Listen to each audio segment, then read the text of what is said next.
The words hit me like a physical blow, knocking the breath from my lungs as I stood in the doorway of my childhood home. "You should leave this house, Katherine." My father's voice was barely above a whisper, but it carried the weight of desperation that I'd never heard from him before.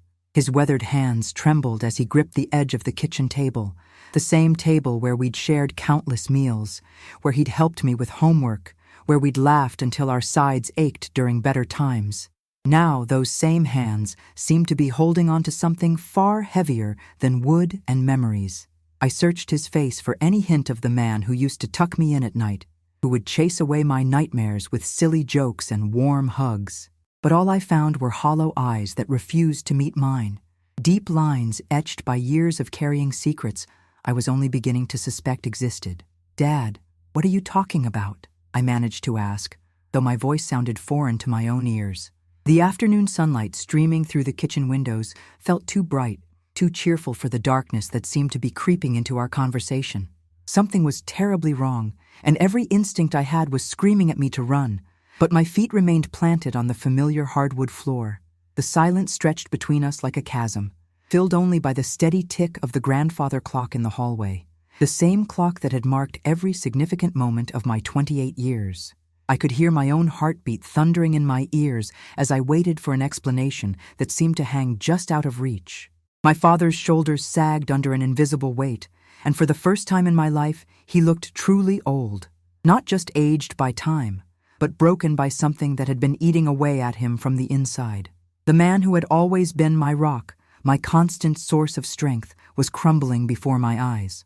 "There are things about this place," he started, then stopped, running a shaking hand through his thinning gray hair.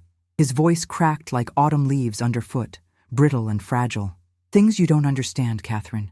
Things I never wanted you to know." The way he said my name made my skin crawl, not with the warmth and affection I was used to, but with something that felt dangerously close to fear. I took a step closer, instinctively wanting to comfort him, but he flinched away as if my touch might burn him. The rejection stung more than I cared to admit, leaving me feeling like a stranger in the home where I'd grown up. Before I could process what was happening, the doorbell rang with its familiar two-note chime that had announced visitors for as long as I could remember.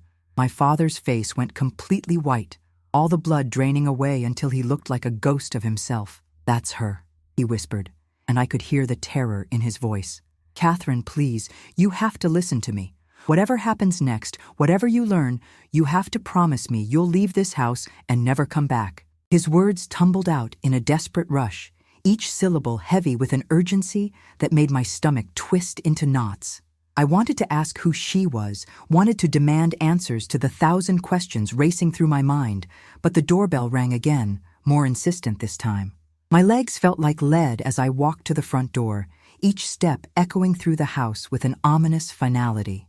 Through the frosted glass, I could make out the silhouette of a woman in a business suit, briefcase in hand. Something about her presence felt official, formal, and completely at odds with the panic radiating from my father behind me. When I opened the door, I was greeted by a perfectly polished woman in her 50s with kind eyes and a professional smile that didn't quite reach them. "Katherine Morrison?" she asked, and when I nodded, she extended her hand. "I'm Sarah Chen from Meridian Real Estate. I believe your father is expecting me." The normalcy of her greeting felt surreal against the backdrop of my father's cryptic warnings. As I led her into the living room, I caught sight of my father hovering in the doorway like a man facing his execution. His face had taken on a grayish pallor that made him look seriously ill, and I found myself wondering if I should call a doctor. "Ms. Chen settled into the floral armchair that had been my mother's favorite, the one we'd never been able to bring ourselves to replace even 5 years after her death. She opened her briefcase with practiced efficiency, pulling out a manila folder thick with documents. "I have the paperwork ready for the property transfer," she said, her voice professionally cheerful. "Everything is in order for Katherine to take full ownership of the house, as per your father's instructions." The words hit me like a freight train, and I felt the world tilt sideways around me. "Property transfer?" I repeated, my voice barely above a whisper. "Dad, what is she talking about?" But when I turned to look at him, he was already backing away, shaking his head with tears streaming down his cheeks. "I'm sorry, Katherine," he choked out. "I'm so sorry for everything. But you have to leave. You have to get out of this house before..." He couldn't finish the sentence, couldn't voice whatever terrible truth was clawing at him from the inside. Ms. Chen was holding out a pen, waiting for signatures that would change everything, while my father stood there looking like a man who had just signed his own death warrant. Nothing made sense anymore, and I felt like I was drowning in questions that no one seemed willing to answer. My hands shook as I stared at the documents spread across the coffee table, the legal jargon swimming before my eyes like some incomprehensible foreign language. The deed to 1247 Maple Street, my childhood home, the only place I'd ever truly felt safe, was being transferred to my name with a finality that made my chest tight with panic. Ms. Chen's pen felt impossibly heavy in my trembling fingers as she pointed to signature lines that would make me the sole owner of a house I'd never imagined living in without my father. "This is all very standard," she was saying, her voice a distant buzz in my ears. "Your father has been very thorough in ensuring everything is legally sound, but nothing about this felt standard, and the way my father had retreated to the far corner of the room, watching us like a condemned man, made every instinct scream that something was horribly wrong. "Dad, I don't understand," I said, setting the pen down with more force than necessary. The sharp click echoed through the suddenly oppressive silence of the living room. "Why are you giving me the house? Why now?" My voice cracked on the last word, betraying the fear that was building in my chest like a living thing. He wouldn't meet my eyes, instead staring at a spot on the wall where my mother's portrait hung, the same portrait that had watched over our family dinners, our Christmas mornings, our quiet Sunday afternoons. His jaw worked silently, as if he were fighting some internal battle between the words he wanted to say and the ones he felt he had to keep buried. The silence stretched until it became unbearable, filled only by the sound of my own ragged breathing. Ms. Chen cleared her throat delicately, clearly uncomfortable with the family drama unfolding before her. "Perhaps I should give you both some privacy to discuss this," she offered, already reaching for her briefcase. But my father's voice cut through the air like a blade, sharp and desperate. "No," he said, his eyes finally meeting mine with an intensity that made me step back. "It has to be today. It has to be now." There was something in his expression that I'd never seen before, not just fear, but a kind of haunted desperation that spoke of sleepless nights and terrible secrets. "Katherine, please, just sign the papers. Take the house and leave Meridian. Start over somewhere else, somewhere far from here." The rational part of my mind was screaming that this was insane, that normal fathers didn't just hand over family homes with cryptic warnings about leaving town, but the little girl in me, the one who had always trusted her daddy to protect her from the monsters under the bed, wanted desperately to believe that he knew what was best. "What aren't you telling me?" I whispered, my voice barely audible over the thundering of my own heartbeat. "Dad, you're scaring me. What's wrong with this house? What's wrong with staying in Meridian?" My questions hung in the air like accusations, and I watched as each one seemed to hit him like a physical blow. His shoulders sagged further with every word, as if the weight of his secrets was literally crushing him. Ms. Chen was looking between us with growing concern, her professional composure beginning to crack around the edges. "Mr. Morrison, if there are any issues with the property that need to be disclosed," she began, but my father cut her off with a sharp shake of his head. "There are no legal issues," he said firmly, though his voice still trembled. "The house is structurally sound, the title is clear, and there are no liens or encumbrances." His words were technically accurate, I could tell, but they felt hollow, like he was reciting a script rather than telling the truth. There was something else, something that wouldn't show up on any legal document or property inspection, something that had been eating away at him for years. Against every instinct telling me to demand answers first, I found myself reaching for the pen again. Maybe it was the desperation in my father's eyes, or maybe it was the part of me that had always dreamed of owning this house someday, but something compelled me to sign my name on line after line. Katherine Elizabeth Morrison. The letters felt foreign under my hand, as if I were signing someone else's life away rather than claiming my inheritance. With each signature, I felt like I was crossing some invisible threshold, stepping into a future I couldn't see or understand. My father watched every stroke of the pen with the intensity of a man watching his own execution, and I couldn't shake the feeling that I was somehow betraying him by accepting this gift he so desperately wanted me to refuse. When the last signature was complete, Ms. Chen gathered the documents with obvious relief, clearly eager to escape the tension that had filled the room like smoke. "Congratulations, Katherine," she said, handing me a set of keys that felt cold and foreign in my palm. "You're now the proud owner of a beautiful piece of Meridian history." The irony of her words wasn't lost on me. Proud was the last thing I felt as I stared at the brass keys that had unlocked my childhood, but now seemed to promise something far more sinister. She packed up her briefcase with practiced efficiency, leaving behind only a business card and the lingering scent of her perfume. "If you have any questions about the property or need recommendations for local services, please don't hesitate to call." After Ms. Chen left, the house felt different somehow, as if the very act of transferring ownership had shifted something fundamental in its foundation. My father stood by the window, his back to me, shoulders rigid with tension that seemed to radiate through the entire room. "Dad," I said softly, approaching him like I might approach a wounded animal, "please talk to me. Help me understand what's happening." When he finally turned around, his face was streaked with tears I'd never seen him shed, not even at my mother's funeral. "I love you, Katherine," he whispered, his voice breaking on every word. "I love you more than my own life, which is why you have to leave. Promise me you'll pack your things tonight and be gone by morning. Promise me you'll never come back to this house." But even as he begged me to leave, I knew with a certainty that settled deep in my bones that I couldn't walk away. Not now. Not when every fiber of my being was screaming that the answers I needed were hidden somewhere within these familiar walls. That night, I lay in my childhood bed staring at the ceiling I'd memorized during countless sleepless nights, but everything felt different now. The familiar shadows cast by the streetlight outside my window seemed more menacing. The creaks and groans of the old house settling sounded like whispers I couldn't quite understand. My father had left shortly after Ms. Chen, claiming he needed to stay at a hotel for a few days to give me space to think. But I knew he was running from something that lived within these walls. The house keys sat on my nightstand like an accusation, their weight far heavier than any metal should be.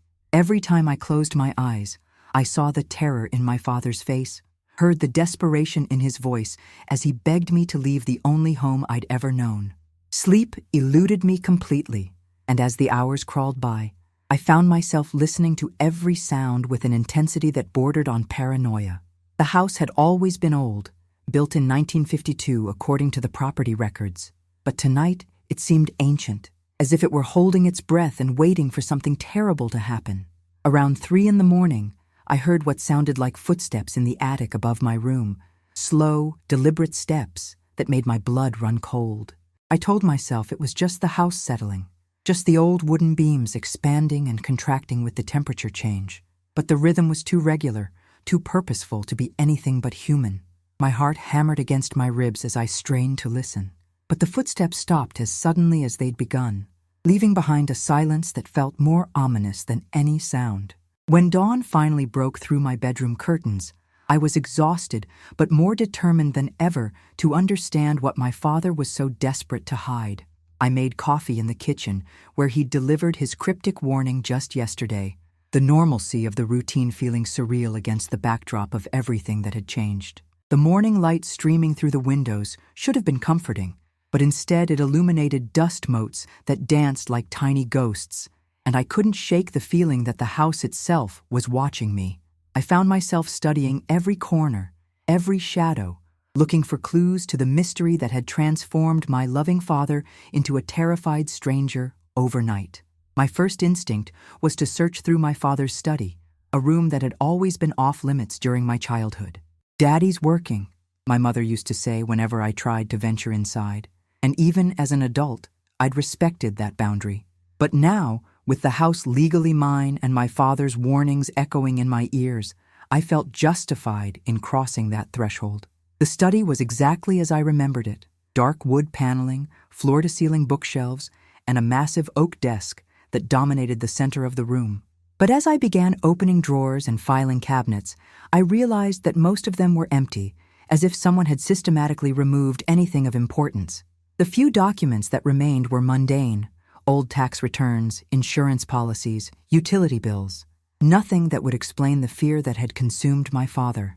It was in the bottom drawer of his desk that I found the first real clue: a small brass key that didn't match any lock I recognized in the house. It was old, tarnished with age, and attached to a faded leather keychain that bore the initials EM.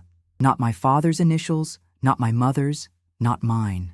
The key felt significant in my palm, warm despite the cool morning air, and I had the strangest sensation that it was meant for me to find. I spent the next hour searching the house for a lock that might fit, checking every door, every cabinet, every piece of furniture that might conceal a hidden compartment. But the key remained a mystery, taunting me with its secrets as I grew increasingly frustrated with my fruitless search. The breakthrough came when I decided to venture into the basement, a place I'd always avoided as a child because it felt cold and unwelcoming.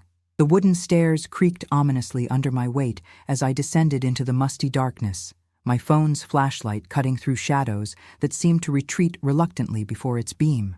The basement was larger than I remembered, stretching back under the entire footprint of the house, with stone walls that wept moisture and a concrete floor that felt perpetually damp beneath my feet. Most of the space was filled with the usual basement detritus: old furniture, holiday decorations, boxes of childhood memories that my parents had never been able to throw away. But in the far corner, hidden behind a stack of moldering cardboard boxes, I found something that made my breath catch in my throat. It was a door, not just any door, but one that had been painted over so many times that the layers of paint had obscured its original details. The brass key in my hand seemed to grow warmer as I approached, and with trembling fingers, I cleared away the boxes that had been strategically placed to hide it from view. The lock was old and stiff, protesting as I inserted the key, but it turned with a click that seemed to echo through the entire basement. My heart was pounding so hard I could hear it in my ears as I pushed the door open, the hinges screaming in protest after what must have been decades of disuse. The smell that wafted out was indescribable, not quite decay, not quite mold, but something far more unsettling that made my stomach lurch and my skin crawl. Beyond the door was a small room, maybe 8 feet by 10 feet, with walls that had been painted a sickly yellow that had faded to the color of old bones. But it wasn't the walls that made me stumble backward in horror. It was what covered them. Newspaper clippings, dozens of them, all yellowed with age and carefully preserved behind what looked like plastic sheeting. Even in the dim light of my phone's flashlight, I could make out headlines that made my blood run cold. Local girl missing. Search continues for Emily Martinez. Family pleads for information. And there, in the center of it all, was a photograph of a young girl with dark hair and bright eyes, smiling at the camera with the innocent joy of someone who had no idea that her picture would one day be plastered across missing person posters. The girl in the photograph couldn't have been more than 16, and something about her face seemed familiar, though I couldn't place where I might have seen her before. As I stood there in that horrible little room, surrounded by the evidence of someone's desperate search for answers, I finally understood why my father had begged me to leave this house and never come back. My hands shook so violently I could barely hold my phone steady as I read headline after headline, each one a knife twist in my chest. Emily Martinez, 16, vanished without a trace. Police expand search for missing Meridian teen. Parents offer reward for safe return of daughter. The dates on the newspapers ranged from September 1987 to March 1988. Chronicling months of desperate searching, false leads, and growing despair. But it was the final clipping that made my knees buckle. Search for Emily Martinez called off after 6 months. The photograph accompanying that article showed a middle-aged couple, their faces etched with the kind of grief that never fully heals, standing beside a detective who looked like he'd rather be anywhere else in the world. I recognized that detective's face. It was Officer Patterson, who had been a family friend for as long as I could remember, though he'd retired years ago. As I forced myself to examine each clipping more carefully, a horrifying pattern began to emerge. Emily Martinez had last been seen walking home from Meridian High School on September 15, 1987, the same route that would have taken her directly past our house. Several witnesses reported seeing her on Maple Street around 3:30 p.m., just a few blocks from where I now stood. The police had canvassed every house in the neighborhood, including ours, but according to the articles, no one had seen anything unusual. My father would have been 25 then, just starting his career as an accountant, living alone in the house he'd inherited from his own parents. The timeline made my stomach churn as I realized that Emily Martinez had disappeared just months before my father met my mother, just months before he'd started the family that would eventually include me. But the most disturbing discovery was yet to come. Hidden behind the newspaper clippings, I found a manila envelope that had been taped to the wall, its edges brown with age and moisture. Inside were photographs, not newspaper photos, but personal ones that looked like they'd been taken with an old Polaroid camera.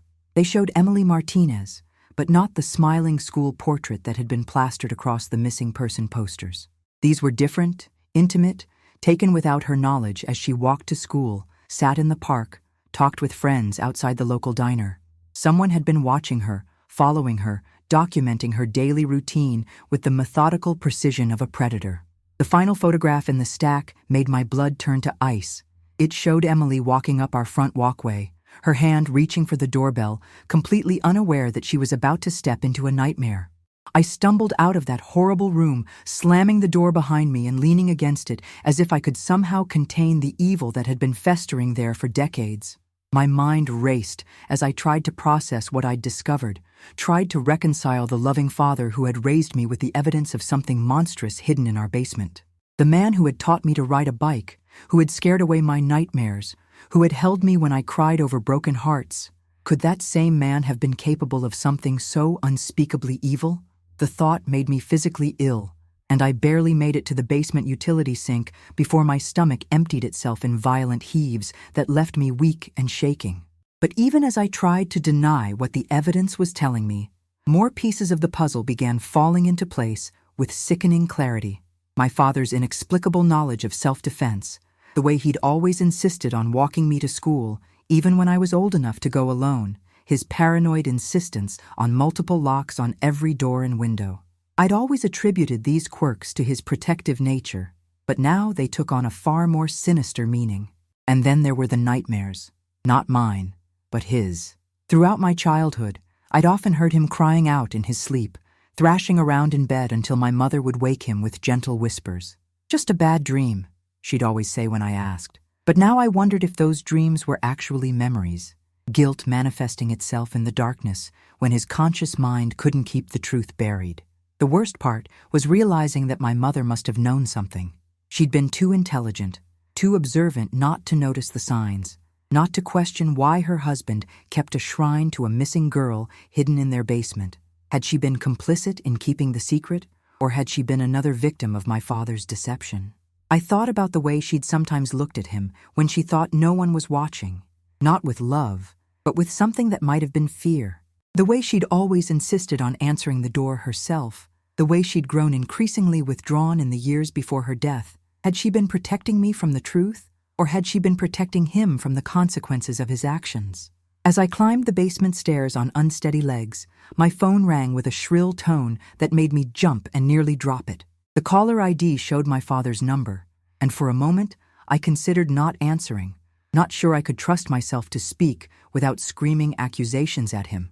But something compelled me to pick up, perhaps the desperate hope that he could somehow explain away what I'd found, that there was some innocent explanation for the horror hidden beneath our house. "Katherine?" His voice was barely a whisper, thick with tears, and something that sounded like resignation. "You found it, didn't you? You found the room." The admission hit me like a physical blow, confirming what I'd been desperately hoping wasn't true. "Dad," I managed to choke out, my voice breaking on the single syllable. "What did you do? What did you do to that girl?" The silence that followed stretched for an eternity, filled only by the sound of his ragged breathing and what might have been sobbing. When he finally spoke, his words shattered what remained of my world. "I never meant for it to happen, Katherine.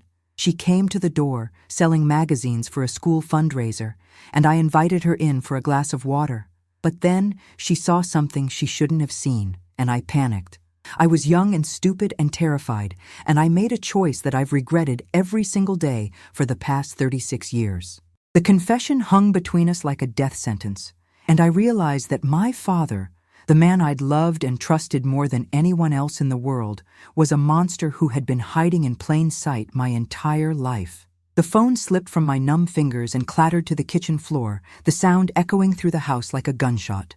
My father's confession replayed in my mind on an endless loop, each word carving deeper wounds into my soul until I felt like I might bleed out right there on the linoleum where I'd eaten countless childhood breakfasts.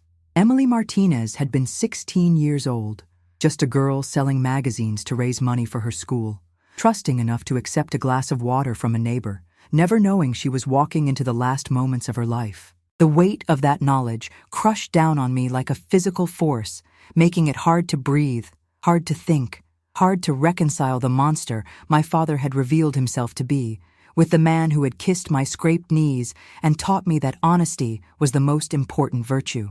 I sank to the floor beside my phone, my back against the kitchen cabinets, and wept for Emily Martinez, for her parents who had never gotten answers, for my mother who had carried this terrible secret, and for the innocence I'd lost in the span of a single phone call. Hours passed in a haze of grief and disbelief before I finally found the strength to call the police, my voice barely a whisper as I reported what I'd found in the basement of 1247 Maple Street. Detective Sarah Williams arrived within 20 minutes, her kind eyes and gentle manner a stark contrast to the horror she was about to witness. As I led her down to that awful room, I felt like I was betraying my father with every step, but I knew that Emily Martinez deserved justice, even if it came 36 years too late. The detective's sharp intake of breath when she saw the newspaper clippings and photographs told me everything I needed to know. This was the break in a case that had haunted the Meridian Police Department for decades. Within hours, the house was swarming with forensic specialists, crime scene photographers, and investigators who treated every inch of that basement room like the sacred ground it had become, the final resting place of a young girl's memory and her family's hope for answers. 3 months later, I stood in the cemetery where Emily Martinez had finally been laid to rest, her remains discovered beneath the concrete floor of our basement during the investigation that followed my father's arrest. Her parents, now in their 70s but still carrying the same grief I'd seen in those old newspaper photographs, had thanked me through their tears for giving them the closure they'd waited a lifetime to receive. My father had confessed to everything, sparing Emily's family the trauma of a trial, and was now serving a life sentence in a prison 2 states away, a place I'd never visit, a man I could never forgive. The house on Maple Street had been demolished, the lot turned into a small memorial garden where Emily's favorite flowers bloomed each spring, and I'd used the insurance money to start a foundation that helped families of missing children. I'd kept my father's final wish in the end. I'd left Meridian and never looked back, but not because I was running from the truth. I was running toward a future where Emily Martinez's story would never be forgotten, where other families wouldn't have to wait 36 years for answers, and where the little girl who had trusted a neighbor enough to accept a glass of water would finally have the justice she deserved.